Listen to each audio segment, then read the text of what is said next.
Good evening, thanks for your company. I'm Kylie Gillies.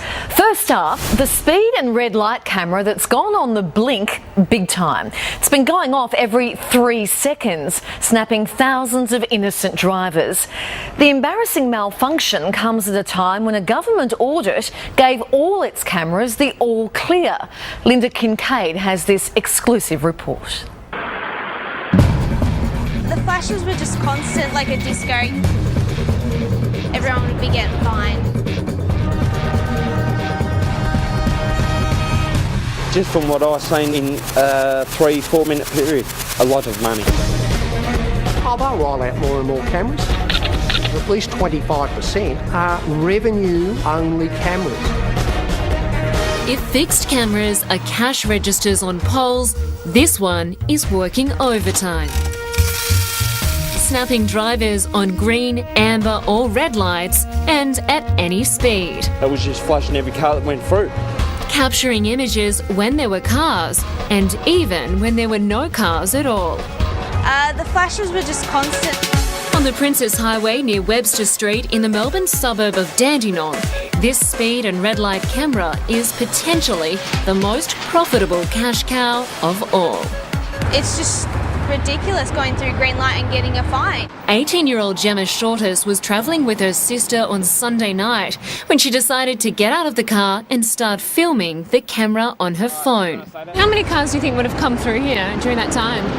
A good 100 or so. While governments claim they save lives, this malfunctioning camera almost caused an accident. A motorcyclist slowed right down and nearly got a car. They're not perfect, they are not correct. Joseph Wright saw the camera flashing erratically over a week ago. Trying to cross the road and we were just seeing every car that was going through getting flashed constantly. Has it been faulty for quite a long time? I would say, yeah. Revenue is going to go through the roof. Crusader against speed cameras, John King believes where there is one defect, there could be more. Somebody doing 60 could be photographed at 70.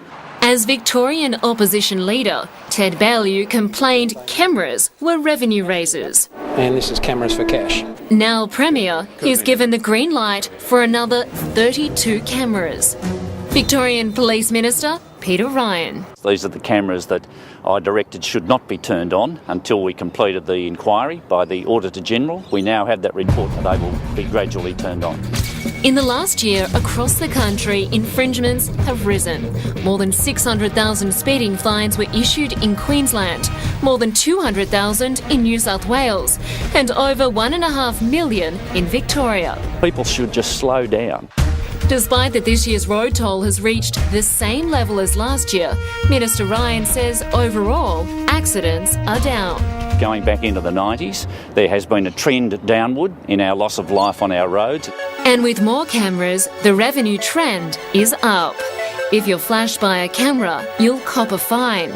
In Victoria, it starts from $153 and goes up to $611. If the camera is flashing every 3 seconds, that's up to 20 cars a minute, 1,200 cars an hour being stung. That's potentially tens of thousands of dollars in fines on their way to innocent drivers. The Department of Justice says although the camera was certified on September 21, it is seeking more information on the flash component. Barrister Sean Hardy has this advice. You should have the whole thing investigated. Linda Kincaid reporting.